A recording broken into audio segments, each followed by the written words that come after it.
오늘부터 일주일간 저는 성령의 사람이라는 주제를 가지고 총 6번에 걸쳐서 주님의 말씀을 우리 나눌 수 있도록 하겠습니다.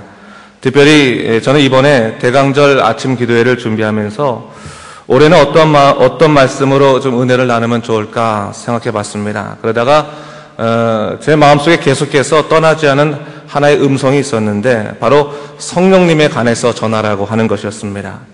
저는 이것을 성령님이 주신 확신이라고 생각합니다. 성령께서 당신의 존재를 깨닫게 하시려고 제 마음 붙잡아 주셨다, 그래 믿습니다.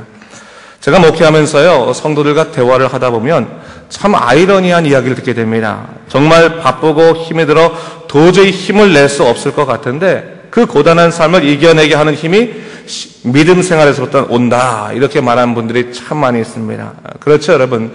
믿음의 삶은 우리로 하여금 역경을 이겨내게 합니다. 근데 참 이상하게도요, 적지 않은 교인들이 교회 생활이나 믿음 생활이 세상 살이보다 참 힘들다라는 말을 또 많이 합니다.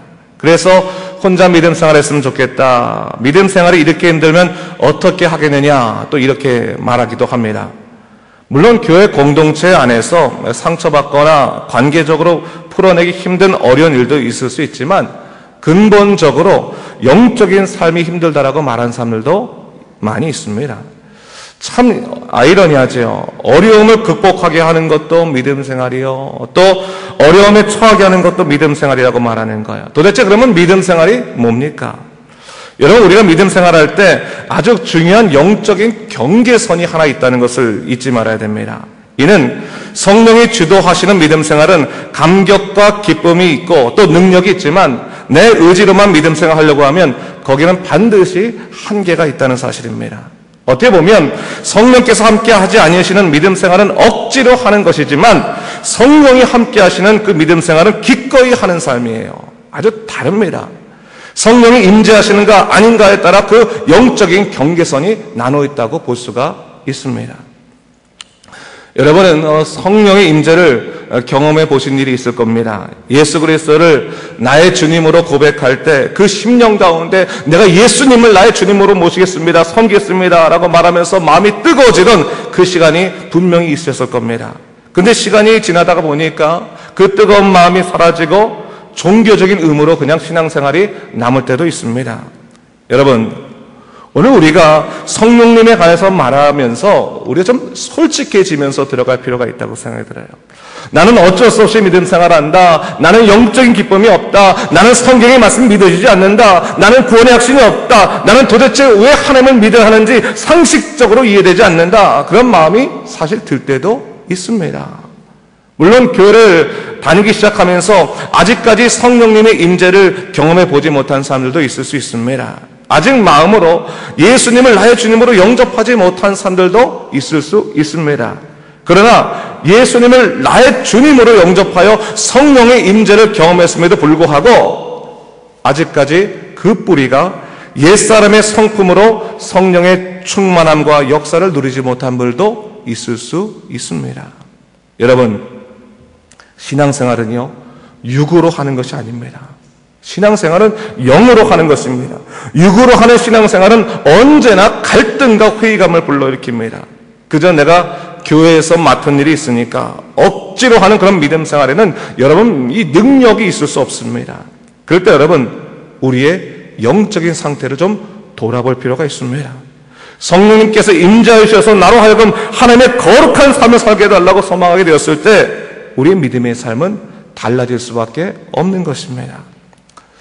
여러분은 성령을 사모하십니까? 여러분, 성령님께서 매 순간 임재해 주셔서 여러분으로 하여금 하나님의 거룩한 나를 추구하도록 여러분의 마음을 이끄시고 있습니까? 성령님께서요, 여러분, 내 마음을 뒤흔들어 주셔서 나로 하여금 하나님의 거룩한 삶을 살게 해주셔요. 그 삶을 위해서 기도할 필요가 있어요. 기도해야 되는 거예요. 성령님이 아니시고는 누구도 예수님을 주라 할 수 없고, 성령님이 아니시고는 여러분 가운데 구원이 확실히 있을 수 있는 사람들도 없고, 성령님께서 여러분의 마음을 붙잡으시도록 기도해야 되고, 성령이 역사하실 때 우리의 무딘 심령이 깨어지는 놀라운 역사가 일어나게 되는 것입니다. 오늘 본문의 말씀은요, 초대 예루살렘 교회에 일어난 첫 번째 성령의 강림의 사건을 이야기하고 있습니다. 오순절 날이 이르렀는데 그들이 다 같이 한 곳에 모였다. 1절 말씀에서 얘기하고 있습니다. 그들이 모인 이유는 간단했습니다. 성령의 임재를 위해서 기도하기 위해서 모였습니다. 사실 그때까지 누구도 성령이 누구신지를 알지 못했습니다. 아니, 어떻게 보면 알 필요가 없었습니다. 왜냐하면 그들의 주님 예수 그리스도께서 그들과 함께 계셨기 때문입니다. 하지만 예수님이 승천하시고 나서서 제자들은 그들의 심령을 주관하실 성령님을 기다려야만 했습니다. 왜요?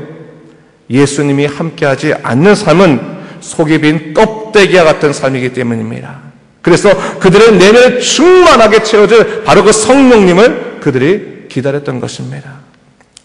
여러분, 사실 오순절까지요, 이 제자들이 성령을 기다리고자 하는 것은 참으로 힘겨운 시간이었습니다.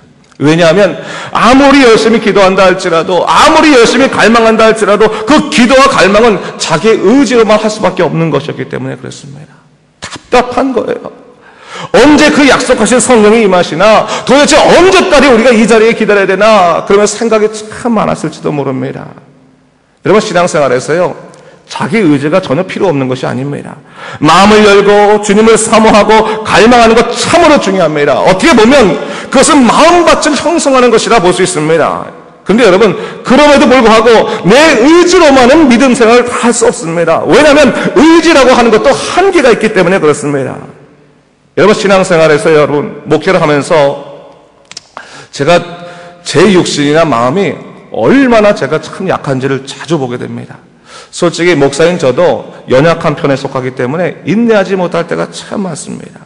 제 힘으로는 제 바닥이 금방 드러납니다. 정말 이렇게 나약해가지고 어떻게 목회를 하겠는가, 이렇게 나약해서 어떻게 내가 하나님의 사람으로 살겠는가 할 때가 참 많습니다. 그럴 때마다 제가 기도하는 것 중에 하나가 이겁니다. 성령님, 좀 나를 도와주시옵소서. 제 힘으로는 도저히 감당할 수가 없습니다. 주님만이 나의 능력 되시고 나의 모든 것 되신 도대체 이것을 어떻게 해야 하겠습니까? 라고 정말 부르짖을 때가 있습니다. 여러분, 성령의 임재를 위해서 기도할 때 정말 하나님께서 날 도와신다고 생각해요. 여러분, 제 아들도 마찬가지였어요. 그들은 마음의 불안과 걱정이 있었습니다. 예수님께서 약속하신 대로 부활하심으로 그 부활의 능력을 깨닫게 됐습니다. 그런데 문제는 뭡니까? 예수님이 승천하시고 난 다음에 그들은 다시 두려움에 떨게 됐다는 겁니다. 죽음에 대한 두려움, 고난에 대한 두려움, 삶의 어려움에 대한 두려움들이 엄습하기 시작했습니다. 마음으로 잘 참아도 되지 않고 그래서 더 힘들었을지 모릅니다. 그런데 그들의 간절한 그 기다림 가운데 성령께서 찾아오신 것입니다. 이는 그들이 원하는 그 시간에 찾아오신 것이 아니라 그들의 마음이 완전히 하나님만을 갈망하는 가난한 마음이 되었을 때, 그 가난한 마음으로 뒷박였을 때 성령께서 그들의 마음에 임재하시게 되었습니다. 여러분, 성령님께서 그들에게 임재하시는 상황은 이 성경에서 아주 현실감 있게 표현하고 있는 것을 볼 수 있습니다.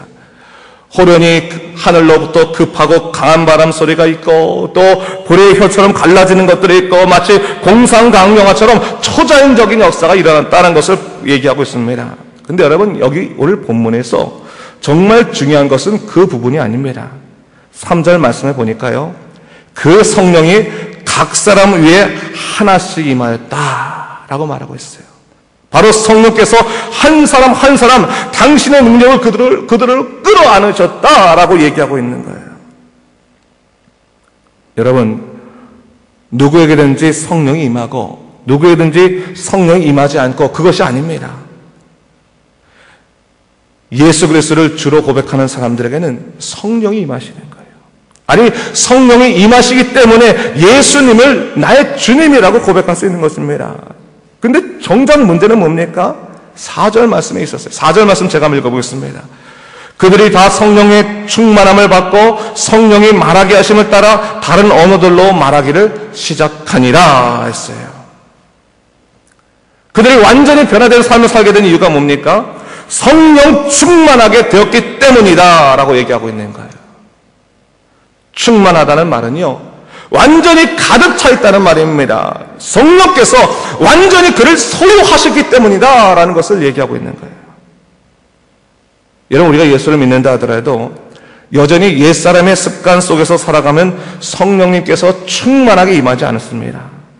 우리 마음 한가운데 가난한 마음으로 주님을 갈망하지 않는 이상은 성령께서 충만하게 우리 마음속에 임하시지 않습니다. 여러분, 우리가 성령을 충만하게 임하게 해달라고, 성령께서 나를 온전히 인도하게 해달라고, 정말 내가 예수님의 이름으로 살고 싶노라고 간절히 소망하는 마음으로 기도할 필요가 있습니다. 그 마음이 있으면 성령께서 우리 기도를 도우시고 우리의 생각과 의지를 끌어안으시고 당신의 능력으로 우리를 이끌어 주시는 것입니다. 여러분, 우리가 믿음 생활하면서요, 과연 무엇을 위해서 우리가 믿음 생활하겠습니까? 우리의 기대와 우리의 생각을 가지고 믿음 생활하는 것이 아니에요. 정말 하나님의 이끄심, 하나님의 계획으로 우리가 나아갈 터인데 성령 충만해야지만 하나님의 계획을 우리가 알 수 있게 되는 겁니다. 이번 주 하루하루 저는 성령의 능력에 관해서 한번 얘기할 거거든요. 성령의 사람들이 어떤 삶을 살아가는지를 좀 얘기할 겁니다. 오늘은 그 첫 번째로 크게 이 세 가지 차원, 성령의 능력 세 가지를 먼저 얘기하려고 하는데요. 여러분, 성령이 오시면 과거하고는 판이하게 다른 세 가지의 그 삶의 능력이 생겨납니다. 첫 번째가 뭡니까? 구원의 확신을 갖게 되는 것입니다. 여러분, 구원의 확신을 갖게 되는 것은 단순히 난 죽어서 천당 갑니다라고 하는 말의 의미가 아닙니다. 구원의 확신은 내 삶이 예수님으로 인해서 완전히 바뀌어졌습니다. 나는 달라졌습니다라고 하는 고백입니다. 나는 죽음의 삶이 아니라 생명의 삶을 삽니다라고 하는 확신입니다. 사실 오늘날 성도들의 삶 가운데서 가장 커다란 문제는요, 우리 믿음 생활을 취미 생활처럼 여긴다는 사실입니다. 내가 하고 싶을 때는 하고 또 내가 하기 싫을 때는 말고, 정말 여러분, 신앙생활이요, 내 삶의 무슨 철학이 아니거든요. 신앙생활이 단순히 교회 봉사를 하는 것이 아니거든요. 신앙생활이라는 것이 단순히 윤리적인 삶을 살아가는 그런 좋은 정신운동이 아니거든요. 여러분, 신앙생활은요, 한마디로 말해서 생존 싸움이에요. 여러분, 사단은요, 우리로 하여금 매 순간 하나님의 역사에 관해서 무관심하게 만들 뿐만 아니라 우리가 죄 가운데 살아도 내일 회개하면 된다라고 생각하게 하면서 오늘을 나태하게 살아가게 하는 그러한 영적인 공격을 해요. 이런 분명히 하나 아셔야 될 것이 있는데, 사단은 우리로 하여금 하나님을 부인하게 만들지 않아요. 그게 별로 중요하지 않아요. 하나님을 적대시하게 만들지 않아요. 오히려 하나님에게 좀 더 둔감하게 만들고 영적인 일에 게으르게 만들고 함으로 인해서 우리가 굳이 성령으로 살지 않아도 힘들지 않을 만큼의 믿음 생활을 하도록 만드는 것이 사단의 전략이에요. 여러분, 성령 충만하면요, 우리를 구원하신 예수 그리스도가 명확히 보일 수밖에 없어요. 그분의 힘에 입어서 살아갈 수밖에 없어요. 영적으로 충만하게 살아가도록 우리를 변화시킨다는 사실을 우리가 잊지 말아야 됩니다. 더 이상 죄를 용납하지 아니하고 바로 그 자리에서 무릎 꿇어서 기도할 수밖에 없는 하나님의 놀라운 지금의 역사가 일어날 수밖에 없게 된다는 거예요. 여러분, 바로 그 역사가 첫 번째예요. 그 두 번째 성령의 역사가 있어요. 성령의 역사는 성품의 역사가 일어나요.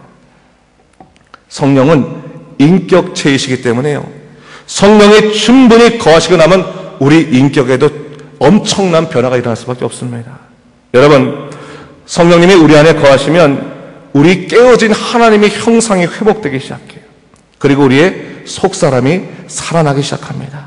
그 결과 우리의 성품에 성령의 열매가 일어나기 시작하는 거예요. 아까도 말했지만 성령님이 내재하시더라도 우리의 옛사람의 성품들이 성령 역사를 방해할 때가 많아요, 여러분. 하지만 그럼에도 불구하고요, 성령께서는 계속해서 끊임없이 우리의 마음을 찔르세요. 마음이 찔리게 만드는 거예요.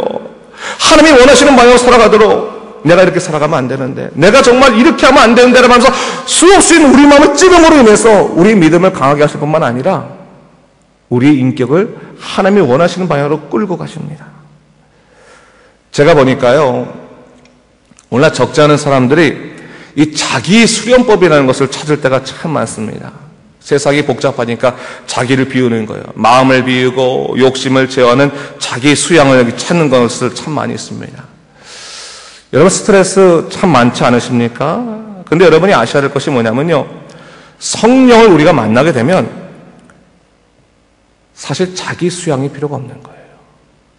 거긴 그 찾을 필요가 없어요. 근데 여러분, 이 자기 수련이라고 하는 것이 결국 자유한 자아를 추구하는 것입니다. 근데 믿음이란 것은 뭡니까? 우리 창조자 하나님을 만나게 하는 것입니다. 사람은 육으로 살아가는 동안에 하나님의 방향으로 가지 못합니다. 영적인 방해가 우리 본성적으로 움직이는 거예요. 우리 스스로가 모든 일을 할 때 하나님을 제외하고 다른 일을 추구하도록 만드는 게 있어요. 우리가 하나님의 방향으로 가려면 성령님을 붙잡아야 되는 거예요. 성령을 사모하고 성령께서 원하시는 그 방향으로 우리의 삶의 열매가 넘쳐나야 되는 것이고, 성령께서 원하시는 방향으로 살아가게 되었을 때 우리의 인격의 변화가 일어날 수밖에 없는 것입니다. 마지막으로 이 성령의 세 번째 역사가 있어요. 우리 이 세 가지 역사는 제가 하루하루 다시 한번 얘기할 텐데, 여러분, 이 세 가지 역사가 또 중요해요. 또 하나가 뭐냐면 권능의 체험입니다. 여러분, 제가 항상 말하지만요, 하나님께서는 우리를 비상식적이거나 몰상식적으로 이끄시지 않습니다. 기독교는 언제나 상식의 세계 안에서 인정받아야 됩니다. 질서를 잘 지키고 사람들과의 관계를 잘 맺어야 됩니다. 그러나 성령의 역사 중에 또 하나의 중요한 부분이 있어요. 성령으로 말미암아 우리가 초상식적인 그러한 권능을 누리게 된다는 겁니다. 비상식적이고 몰상식적인 것이 아니라 초상식적인 우리가 삶을 누리게 된다는 거예요. 성령은 우리 마음을 이끄실 뿐만 아니라 당신의 권능을 통해서 이 권능의 삶을 우리에게 허락해 주십니다. 오늘 본문을 보니까요, 성령이 임재하셨을 때 그들이 다 성령의 충만함을 받고 성령께서 하시는 대로 방언으로 기도하고 있는 것을 볼 수 있어요. 그들의 기도가 더 뜨거워지고 깊어져서 기도 자체에 놀라운 역사가 일어났습니다. 여러분, 교회가 성령의 공동체가 되어야 하거든요. 성령이 임하시지 않으면요, 교회 공동체는 언제나 논쟁과 자기 판단과 결단으로 인해서 싸울 수밖에 없어요. 결론, 이 논쟁으로 끝이 나지 않습니다, 여러분. 교회가 성령 충만할수록 사실 기도가 많아지고, 사실 교회가 성령 충만하지 않을수록 사람들의 논쟁이 세지는 겁니다. 판단이 많아지는 거예요. 여러분, 성령께서 임재하지 않으시는 교회는 사실은 교회라기보다는 사회단체에 가까운 것입니다.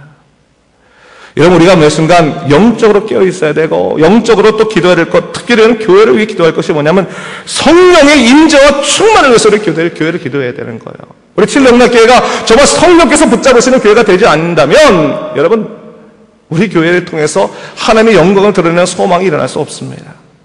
사실 우리는 매 순간 그런 위기를 경험할 수밖에 없는 거예요. 그러나 우리가 정말로 하나님, 이 교회를 통해서 성령의 역사를 놀랍게 펼쳐주시옵소서라고 소망하는 마음이 있다면 여러분, 거기서부터 놀라운 권능의 역사가 일어나고 우리 삶 가운데서 성령의 권능의 역사가 일어날 수밖에 없게 되는 것입니다. 저는요, 살아오면서요, 솔직히 저는 성령님의 역사를 참 많이 봤어요. 제가 저희 외할머니께서 성령의 사역을 좀 하신 분이라서 제가 장로교임에도 불구하고 참 어렸을 때 성령 역사를 많이 봤습니다. 제가 그걸 보면서, 어렸을 때 보면서 정말 지독하게 병들었던 사람이 치유함을 얻고, 안전뱅이가 일어나고, 정말 장님의 눈을 뜨고, 또한 고치지 못하는 병이 걸렸다는 사람이 다시 회복되는 것을 제가 봤어요. 그뿐만이 아니에요, 여러분. 정말 저 사람은 절대로 안 된다고 하는 사람의 생각이 바뀌어지고 마음이 감동이 되고 성령님의 은혜로 말미암아 십자가 은혜로 인해서 눈물을 흘리면서 뒤바뀌는 사람들을 제가 너무 많이 봤어요. 그리고 완전히 절망할 수밖에 없는, 도저히 가능성이 없는 0.0001%의 가능성이 있다라고 말하는 그 순간에서 하나님께서 그것을 완전히 뒤바꾸셔서 100%로 바꾸시는 놀라운 역사도 제가 체험한 적이 있어요. 세상 사람들은 그것을 한마디로 말해요. 기적이다. 그러나 여러분, 제 눈에는 그것이 기적으로 보이지 않았어요. 제 눈에는 그것이 증거로 보였어요. 제 눈에는 그것이 표적으로 보였어요. 여러분, 성령이 이끄시는 사람들, 성령의 사람들은 하나님의 놀라운 역사 가운데서 증거를 보고 표적을 보는 거예요. 매 순간에 하나님께서 우리 삶 속에 일으키시는, 정말 내 머리로는 이해되지 않는 그런 삶 가운데서 하나님의 놀랍게 일으키시는 그 표적들을 보게 되면서 하나님 앞에서 무릎 꿇지 않을 수 없게 만든다는 거예요. 여러분, 어떤 신앙생활을 원하십니까? 적당한 믿음 생활과 성령 충만한 믿음 생활, 여러분, 어떤 믿음 생활이 더 힘들까요? 미안한 얘기지만 적당한 믿음 생활이 훨씬 더 믿음 생활하기 힘듭니다. 왜냐하면 그 믿음 생활은 자기 힘으로만 해야 되는 믿음 생활이기 때문에 그렇습니다. 여러분, 성령께서 이끄시는 삶이 돼요. 제가 이번에 일주일간 또 제가 목회를 하고 또 앞으로 설교를 하겠지만 정말 이 마음에 항상 우리가 그 안타까운 것 중에 하나는 우리의 육신은 연약하다는 거예요. 제가 아무리 온전하려고 해도 제 결단으로 내가 한 번도 온전해진 적이 없어요. 성령께서 만져주시고 인도하셔야지만 온전한 삶을 살아갈 수 있음을 내가 고백할 수밖에 없음을 내가 많이 느끼게 됩니다. 믿음 생활도 마찬가지입니다, 여러분. 여러분의 머리로 믿음 생활할 수 있다고 생각한다면 여러분, 우리는 평생 하나님의 놀라우신 은혜의 가장자리에서 끝날 거예요. 중심 자리로 들어가서 그 중심의 커다란 은혜의 감격들, 성령의 감격들, 성령의 인도하심으로 인해서 우리가 감사하며 살아가야 되는데, 가장자리 간에서 은혜가 뭔지, 각 사람에게 임한 성령이 각 사람에게 임했을 때 저 사람에게 임했는데 왜 나한테 임하지 않을까라고 하면서 그냥 내 일가 아니라고 생각하면서 그냥 떨어져 있는 그런 믿음 생활로 끝날 수도 있는 거예요. 여러분, 정말 바쁜 기간이에요. 이번 일주일간이 우리 사업할 때 참 바쁜 기간이지만 여러분, 열심히 일도 하셔야 되겠지만 여러분, 내가 왜 믿음의 사람이 되었는지, 내가 왜 구원의 백성이 되었는지, 내가 왜 성령의 사람으로 살아가야 되는지를 여러분 진지하게 좀 우리가 물을 수 있는 시간이 되어야 됩니다.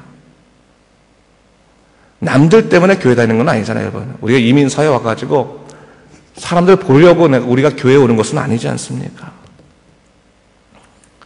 성령은 각 사람에게 충만히 임하는 것입니다. 성령을 사모해야 됩니다. 우리가 살아갈 때 우리의 힘이 아닌 예수의 힘으로, 성령의 힘으로 살아가서 좀 하나님, 제 힘으로 되지 않았지만 하나님의 힘으로 됐습니다. 하나님의 능력으로 됐습니다. 하나님의 인도하심으로 됐습니다. 저는 그것을 고백할 수밖에 없습니다. 기도하십시오. 여러분, 육신의 연약함도 그저 자기 힘으로 기도하지 마시고 성령께 기도하십시오. 성령님이 원하신다면 나의 모든 것들을 인도하셔서 나로 하여금 하나님의 놀라운 역사 가운데 참여할 수 있는 충성된 일꾼이 되길 원합니다. 주여, 인도하여 주시옵소서. 성령님께서 깨어 기도하게 만드십시오. 성령께서 여러분들을 붙잡으시고 여러분들을 온전히 인도하시는 그런 새로운 차원의 믿음의 삶, 정말 성령님을 인식하고 살아가는 새로운 믿음의 삶 가운데 여러분 사시기 바랍니다. 그럼을 통해서 여러분, 우리가 다시 한번 이번 이 특별 아침 기도 기간에 성령의 능력, 성령의 사람은 어떠한지를 좀 돌아볼 수 있는 귀한 믿음의 시간이 됐으면 좋겠습니다. 우리 찬양을 다시 한번 부르는데요, 우리 주님의 성령 다시 한번 부르는데, 여러분 이 찬양 부를 때 우리 말씀처럼 성령의 임재를 위해 좀 기도했으면 좋겠습니다. 우리가 마음을 하나님, 때때로 우리 삶이 너무나 강팍할 때가 많이 있습니다. 그저 내 생각과 내 마음만으로, 내 생각만으로 믿음 생활할 때도 많이 있었습니다. 사실 영적인 부분에 관심이 없고 그저 내 삶 가운데서 세상의 성공이나 세상의 잘됨만을 꿈꿀 때가 많이 있었습니다. 그러나 하나님 나라를 구합니다. 성령님의 은혜를 구합니다. 성령님의 역사를 구합니다.